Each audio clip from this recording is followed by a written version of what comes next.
Train. ये train रोज रुकती है नए स्टेशन पर, मिलाती है आपको एक नई कहानी और कई नए किरदारों से। तो सब सवार।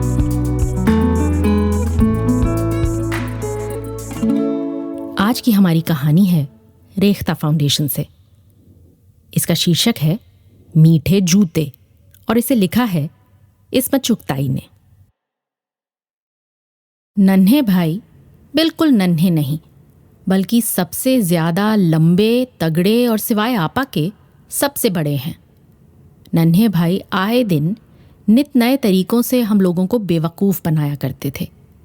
एक दिन कहने लगे, चमड़ा खाओगी? हमने कहा, नहीं थू, हम तो चमड़ा नहीं खाते। मत खाओ। ये कहकर चमड़े का एक टुकड़ा मुंह में रख लिया और मज़े मज़े से खाने लगे। अब तो हम बड़े चकराए। डरते डरते ज़रा सा चमड़ा लेकर हमने ज़बान लगाई। अरे वाह, क्या मज़ेदार चमड़ा था, खट्टा मीठा। हमने पूछा, कहाँ से लाए नन्हे भाई? उन्होंने बताया, हमारा जूता पुराना हो गया था, वही काट डाला। झट हमने अपना जूता चखने की कोशिश की। आह थू, तौबा, मारे सड़ान के नाक उड़ गई। अरे बेवकूफ़, ये क्या कर रही हो? तुम्हारे जूते का चमड़ा अच्छा नहीं है और ये है बड़ा गंदा। आपा की जो नई जूती है ना, उसे काटो तो अंदर से मीठा मीठा चमड़ा निकलेगा। नन्हे भाई ने हमें राय दी और बस उस दिन से हमने जूती को गुलाब जामुन समझकर ताड़ना शुरू कर दिया। देखते ही मुंह में पानी भर आता। ईद का दिन था। आपा अपनी हसीन और महजबीन जूती पहने पांचे फड़काती सिवैयाँ बांट रही थीं। आपा दोपहर की नमाज पढ़ने ज्यों ही खड़ी हुई, नन्हे मियाँ ने हमें इशारा किया। अब मौका है, आपा नियत तोड़ नहीं सकेंगी। मगर काटे काहे से? हमने पूछा। आपा की संदूकची से सलमा सितारे काटने की कैंची निकाल लाओ।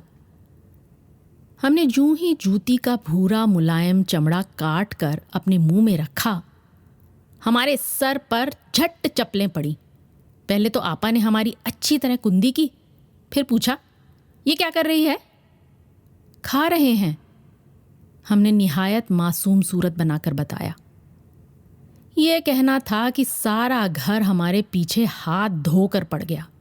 हमारी तिक्का बोटी हो रही थी कि अब्बा मियाँ आ गए। मैजिस्ट्रेट थे। फौरन मुकदमा मैं मुजरिमा और मरी हुई जूती के रोती पीटती आपा ने पेश किया। अब्बा मियाँ हैरान रह गए। उधर नन्हे भाई मारे हंसी के कलाबाजियाँ खा रहे थे। अब्बा मियाँ निहायत गमगी आवाज़ में बोले, सच बताओ, जूता खा रही थी? हाँ। क्यों? मीठा होता है। जूता मीठा होता है? हाँ। हम फिर रहे के। हमने लाख समझाने की कोशिश की कि भाई चमड़ा सच में बहुत मीठा होता है। नन्हे भाई ने हमें एक दिन खिलाया था, मगर कौन सुनता था। झूठी है। नन्हे भाई साफ मुकर गए। बहुत दिनों तक ये पहेली किसी की समझ में ना आई। खुद हमारी अक्ल गुम थी कि नन्हे भाई के जूते का चमड़ा कैसा था जो इतना लजीज था। और फिर एक दिन खाला भी दूसरे शहर से आई। बक्चिया खोलकर उन्होंने पत्तों में लिपटा चमड़ा निकाला और सबको बांटा। सबने मज़े मज़े से खाया। हम कभी उन्हें देखते, कभी चमड़े के टुकड़े को। तब हमें मालूम हुआ कि जिसे हम चमड़ा समझते थे वो आम का गूदा था। किसी जालिम ने आम के गूदे को सुखाकर लाल चमड़े की शक्ल की ये नाहंजार मिठाई बनाकर हमें जूते खिलवाए।